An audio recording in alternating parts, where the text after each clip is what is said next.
இது தப்பு செஞ்சவங்க திருந்துற இடம்னு வெளியே இருக்கிறவங்க நினைச்சிட்டு இருக்காங்க. நானும் அப்படித்தான் நினைச்சிட்டு இருக்கேன். உங்க வியாபாரத்துக்கு நான் வரல. அப்போ வியாபாரமே வேணான்றியா? ஆமா. அவனையும் செய்ய விட மாட்டேன்ற, நீயும் செய்ய மாட்டேன்ற, நீ உத்தமனா இருக்கிறதுக்கு நான் பட்டினி கிடக்கணுமா? வேணாம். கிடைக்கிற சம்பளத்துல தான் சாப்பிட்டு பாரு. கொஞ்சம் தொப்பையாவது குறையும்.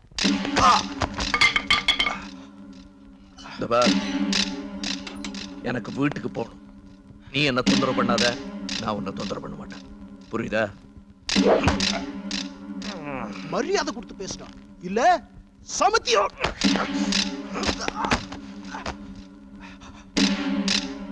நீ காக்கி யூனிஃபார்ம் போட்ட குத்தவாளி. எனக்கு அந்த யூனிஃபார்ம் கிடையாது, அவ்வளவுதான். இதுல உனக்கு என்ன மரியாதை?